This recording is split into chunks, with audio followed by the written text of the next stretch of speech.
안녕하세요. 찐돌입니다. 제가 오늘 이렇게 영상을 다시 찍게 된 이유는 기존에 있던 공부법에 관한 영상을 다시 올리려고 해요. 필기시험을 3번 합격하면서 느끼고 행했던 거에 대한 공부법이기 때문에 개인에 따라서 차이가 있을 수 있기 때문에 참고만 해주시기 바랍니다. 공무원 시험은 무엇인가, 어떻게 접근을 해야 되는가에 대해서 먼저 전체적으로 이야기를 하고 각 과목별로 각 시기별로 제가 어떻게 공부를 했는지 이야기를 해보겠습니다. 이번 영상은 전체적으로 제가 공무원 시험을 준비하고 공무원에 합격하면서 느꼈던 것에 대해서 요약을 한번 해보려고 해요.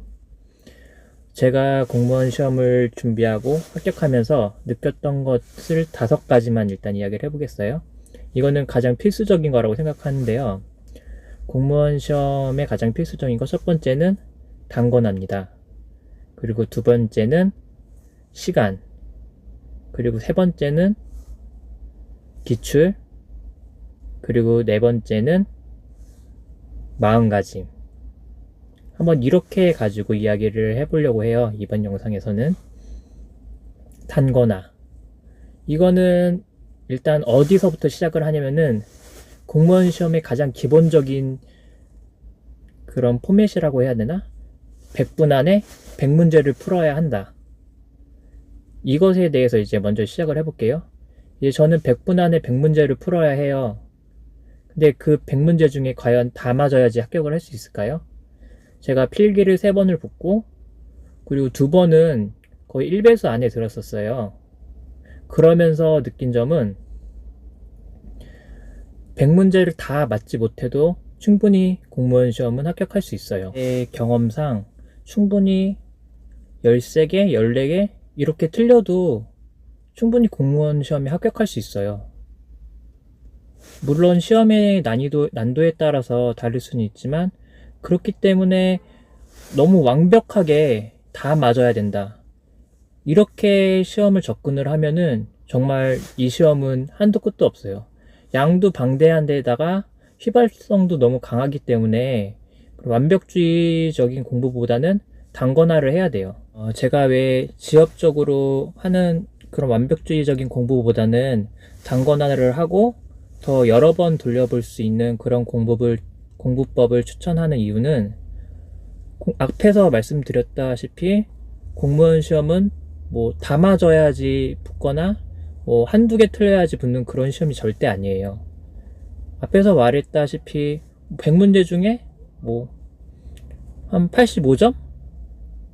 86점? 전체적으로 친다면 뭐 한 열 몇 개 틀려도 충분히 붙을 수 있어요. 그렇기 때문에 틀리라고 내는 문제는 그냥 틀려도 돼요. 대신에 맞추라는 문제만 다 맞으면은 충분히 가능하거든요. 그렇기 때문에 지엽적으로 계속 보다 보면은 이게 시간을 많이 먹기 때문에 제가 아는 문제, 그리고 휘발성이 강하기 때문에 제가 알았던 문제, 이런 문제를 놓칠 수 있어요. 그렇게 틀리라는 문제를 잡기 위해서 이 단권화는 계속 내 머릿속에 그것들을 날아가지 않게 잡아주는 그런 공부법이에요. 뭐 틀리라고 어렵게 내는 한두 문제 같은 거는 그냥 가볍게 틀려주면 돼요. 그리고 내가 알고 틀리면 절대 안 되는 그런 것들은 이제 단권화로 그 양을 최대한 줄인 다음에 계속 반복해서 보는 거죠.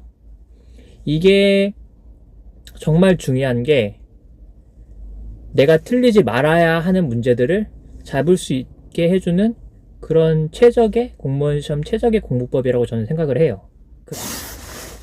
네, 두 번째는 시간입니다. 저희는 100분 안에 100문제를 풀어야 돼요. 근데 마킹을 5분 한다고 치고 그럼 95분 만에 100문제를 풀어야 되거든요. 그럼 한 문제당 몇 초가 소요될까요? 한 문제당 57초가 소요돼요. 그러면 중간중간에 문제와 문제 사이에 건너가기도 하고 책장도 넘겨야 하고 그러면 제가 집중해서 한 문제를 풀 수 있는 주어진 시간은 50초 정도밖에 안 된다고 생각이 드는데요. 물론 실력을 비약적으로 늘려서 뭐 시간을 줄일 수 있다면 그건 완전 최상이겠죠. 하지만 이게 1, 2년 안에 그 정도로 실력이 늘기는 힘들고 또 저희가 한 과목만 하는 게 아니고 5과목을 하다 보니까 어느 정도 스킬도 필요하고 계획도 필요하다고 생각이 들어요. 이건 처음에 제가 시험을 봤을 때는 이제 3과목이 꽈락이 나올 정도의 엄청 베이스가 없는 그런 실력이었어요. 그리고 영어 단어도 아예 거의 모르다시피 해서 중학 단어부터 시작을 했죠. 그랬던 제가 맨 처음 모의고사를 이제 어느 정도 기간이 지나서 모의고사를 풀기 시작을 했는데 가장 힘들었던 것 중에 하나가 도저히 100분 안에 100문제를 풀 수가 없는 거예요, 이건. 어떻게 찍어서 풀었다고 100분 안에 100문제를 풀었다고 쳐도 마킹할 시간도 안 나오는 거예요. 그래서 제가 수험 기간 중에 엄청 힘들었던 것 중에 하나가 고민하고 힘들었던 것 중에 하나가 어떻게 100분 안에 이걸 다 풀 수 있을까? 진짜 많이 고민하고 진짜 이것 때문에 스트레스도 많이 받았어요. 그러면서 저만의 노하우가 생기고 저만의 비법이 생기면서 어느 순간이 딱 되니까 이게 몸에 있자마자 딱 문제를 풀고 시계를 봤는데 한 5분 정도 남는 그런 속도까지 올라가게 됐어요. 이것에 대해서 자세한 영상은 이제 다음 영상부터 올려드리겠습니다.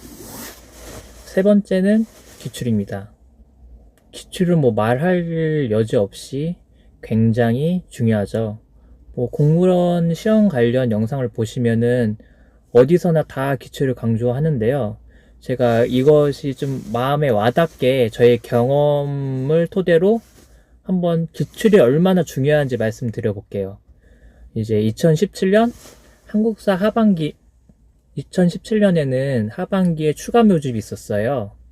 거기서 문제를 푸는데 한국사 같은 경우에 이제 다른 직렬에서 나왔던 문제가 완전 똑같이 나온 거예요. 진짜 선지 하나 안 틀리고 선지 4개가 다 똑같이. 얼마나 중요한지 아시겠죠? 기출이. 그리고 제가 봤던 2019년 지방직 같은 경우도 한 해 전에 2018년 7급 지방직에 있던 선지가 그대로 2019년 지방직 한국사 선지로 나왔고, 그리고 그게 정답이었어요. 그리고 변별력도 엄청 높았어요, 그 문제가. 기출의 중요성이 이제 좀 와닿았나요? 이처럼 공무원 시험은 너무너무 중요해요. 특히나 한국사, 행정법, 행정학 같은 경우에는 선지 자체나 문제 자체가 완전히 똑같이 나오는 경우도 많기 때문에 특히나 더 중요해요. 그래서 제가 이제 다음 영상부터는 이런 기출을 단권화에다가 어떻게 접목시켜서 공부를 했는지, 그런 앞에서 모르고 이제 5가지라고 했는데 4가지만 말씀드렸잖아요. 앞에서 빼먹었던 중에 하나는 이제 단권화랑 연관이 되는 건데 저의 공부법입니다. 8421 공부법인데요. 이거는 약간 기본적으로 포맷은 단권화랑 비슷해요. 굉장히 많은 양을 줄여가지고 여러 번 봐서 그것을 이제 휘발성을 날아가는 걸 묶어주고 내가 꼭 맞아야 되는 거를 꽉 잡아주는 그런 공부법인데요.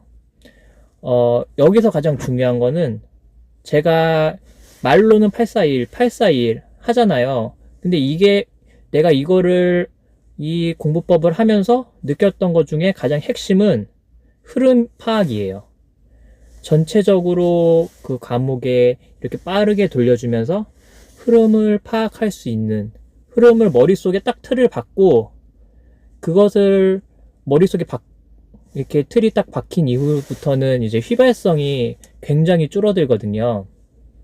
처음에 저도 많이 의심을 했는데 이거는 자세한 공부법은 다음 영상부터 알려드리고, 이거는 또 좋은 게 전체적으로 자기가 만약에 공부를 하다가 이게 내가 어느 정도 공부가 완성됐는지 확인하고 싶다.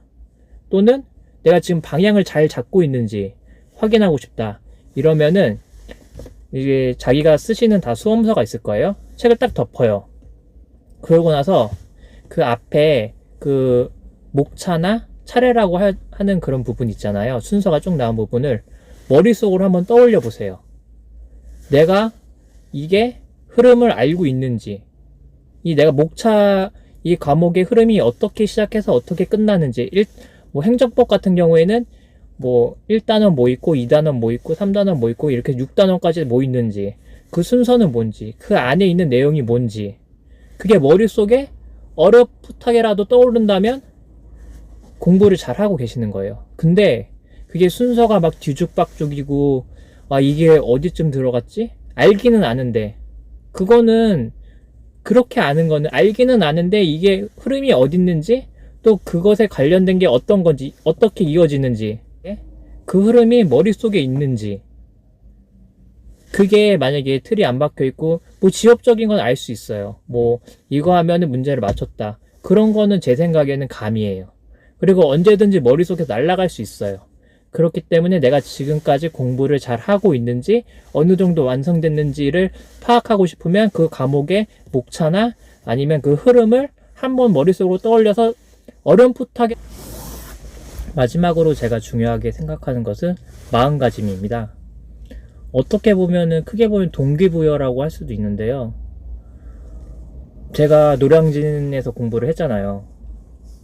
그러면서 느꼈던 게, 노량진은 노량진 수험생들도 엄청 많고 공부 열심히 하고, 거기 가면은 다른 사람들한테 동기부여 돼가지고 공부 열심히 하겠다 하고 딱 갔는데, 솔직히 한 80%는 공시생이라고 말만 해놓고 PC방 가고 술 먹고 그냥 그렇게 즐기는 그런 사람들밖에 없더라고요.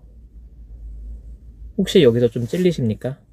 혹시 공시생활이 행복하십니까? 절대 그러면 안 된다고 저는 생각을 해요. 저는 솔직히 공부 열심히 하고 잘하고 합격하고 이것도 중요한데, 이제 마음가짐이 굉장히 중요한 것 같아요. 무슨 일을 하든지. 이거는 약간 공부 시간이랑도 비슷한데, 한번 진짜 공부를 하면서 너무 붙고 싶어서 밤마다 울어보고 밥도 못 먹어보고 그런 적 있나요? 말로만 붙고 싶다는 그런 상황은 아닌가요? 본인이? 진짜 마음가짐이 제 생각에는 70% 80% 되는 것 같고, 진짜 사람답게 살고 싶다, 이거밖에 없다,